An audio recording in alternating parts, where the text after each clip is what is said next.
actually think I prefer the design of this car over the new one. Now mechanically, these things actually have a terrible reputation for reliability, but the truth is, well, you might be surprised. It feels like the engine and the transmission and the steering and the suspension and the brakes are they're all speaking like a different dialect of the same language. Okay, how's this for tempting? You could potentially buy a 2 to 3 year old car for just over $10,000.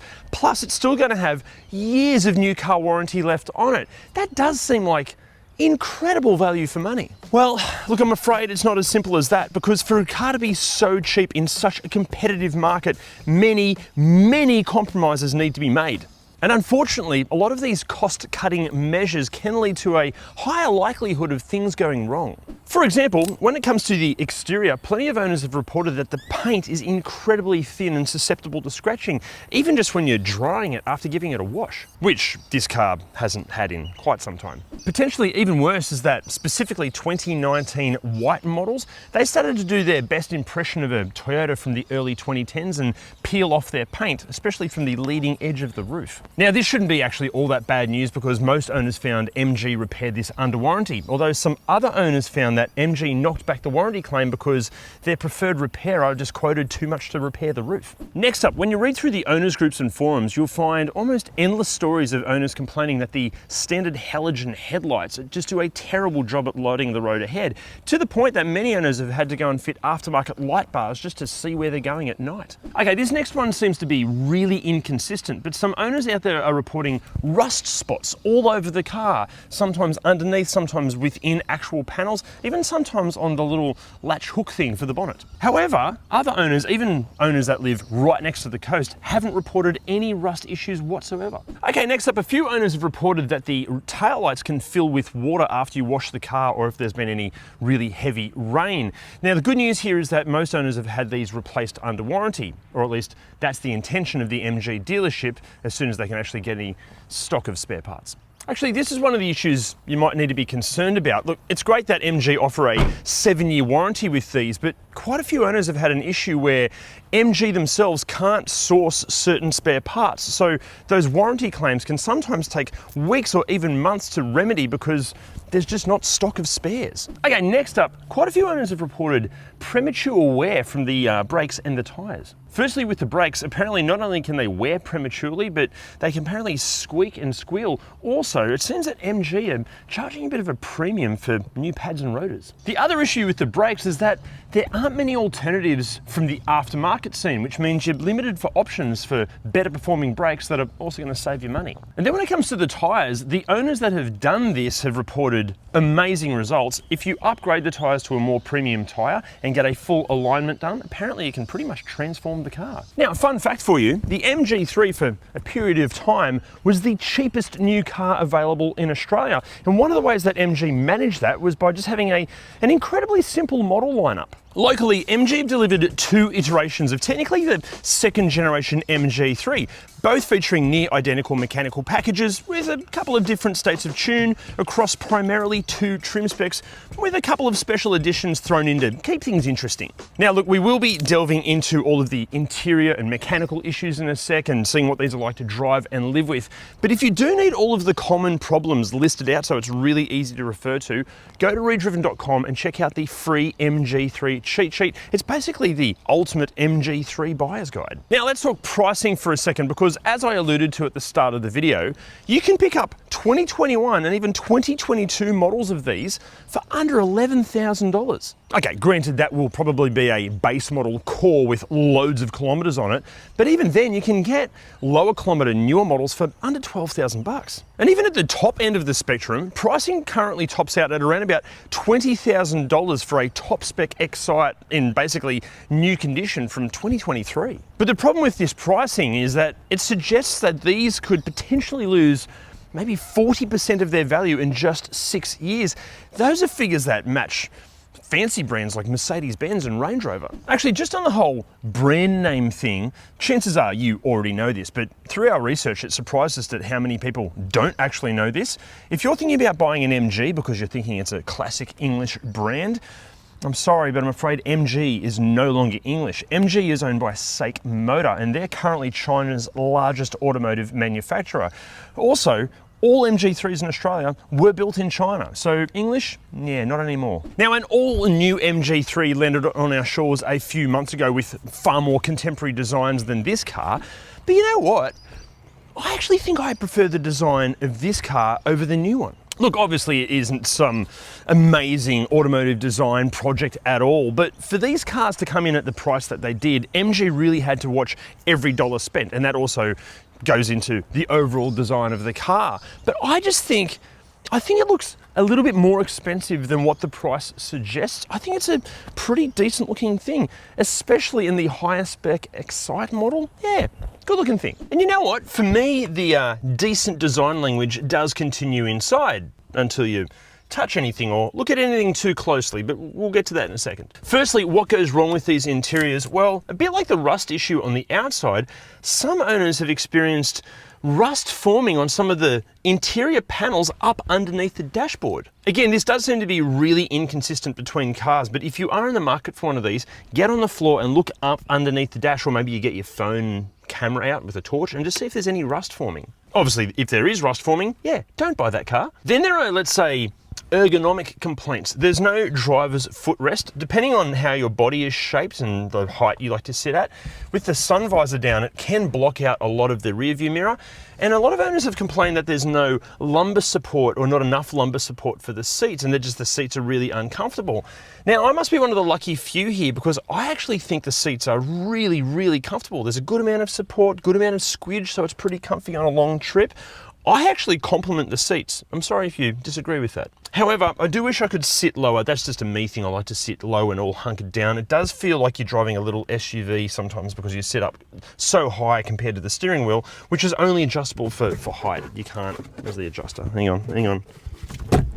Doesn't go in or out at all. That's a bit annoying. Then there are a few complaints about the infotainment system, especially when you're using Apple CarPlay. Apparently you can do really weird stuff, like it can just pause your music, especially if you're listening to Spotify. Sometimes the operation can be slow, sometimes the screen can just go completely blue, or sometimes when you restart the car, the volume is just incredibly loud. And also, if you're an Android user, sorry, but Android Auto is not supported with these, you're gonna be stuck with Bluetooth. Although there are solutions to this like wireless USB adapters, just jump on the owners groups and the forums, or check out Automotive Superstore because there's loads of great advice there and heaps of other infotainment options to go for. Actually, just back to those owners groups and forums, I've got to say a massive thank you to all of the members of those forums and owners groups that helped us research this video, because without your input and advice, we couldn't make these videos. But back to common complaints with the interior, a lot of owners have complained that the glove box isn't large enough and there's a lack of cup holders. Actually, just on the practicality, why didn't MG take some inspiration from the Honda Jazz? Because a Jazz feels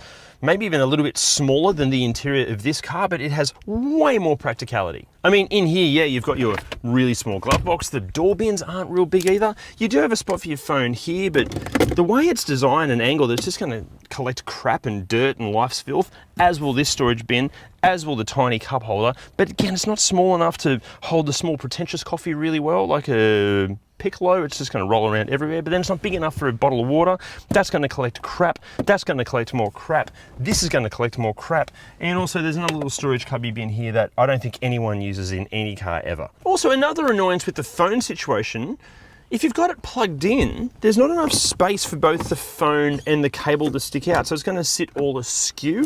Just poor design. But look, back to the overall vibe of the interior. As you'd expect at a car at this price point, there are loads of hard plastics, but really, it doesn't feel any worse than some other cars asking twice this price. But in saying that, go and look at the interior of, say, a Mazda 2. It also uses loads of hard plastics, but then Mazda uses textures that seem to be more premium than what they actually are. Would have been nice if MG had done the same. Also, if you're the sort of person that's triggered by a discrepancy when it comes to having an eye for detail, maybe don't look too closely in here, because there are some things that, yeah, they really annoy me as well. For example, this tartan pattern here, surely it's not meant to just kind of fall off an edge like that. Isn't that supposed to be completely horizontal? And also on the seats, look at this, the tartan, it doesn't actually line up properly. That stuff just infuriates me. But again, remember, this is a car built to an incredibly tight budget. None of us are going to criticize a very cheap TV for not matching the likes of a top-of-the-range Samsung or LG. So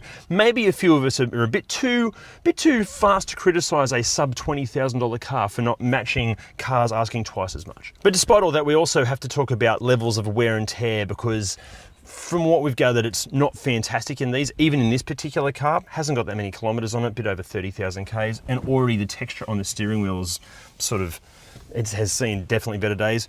Gloss black plastics, very, very soft and scratches really easily. And according to owners, the seats can stain really easily, and it can be a bit of a nightmare to get stains out of the fabric. And then when it comes to what stuff you're going to get, the base model core comes with all of the usual suspects, including a 4-speaker stereo. But interestingly, all 4 speakers are in the front of the car. And then move up to the top of the range Excite, and you're going to get a few more things like 2 extra speakers for the stereo and a few other aesthetic bits and bobs. But the elephant in the room is what the MG3 offers when it comes to safety. Now, to be fair, in terms of passive safety features, this thing doesn't do too badly, but you can forget about any active or autonomous safety features. That's probably why Euro NCAP have only awarded this a 3-star rating. NCAP here in Australia haven't even tested one of these, and they have tested the brand new replacement model, and they've only given it 3 stars as well. Also, as I mentioned before, if you do need all of the specific details on all of this stuff, ReDriven.com, everything's on the cheat sheet. It's time for another Wipertech challenge. Will it wipe? And today's victim,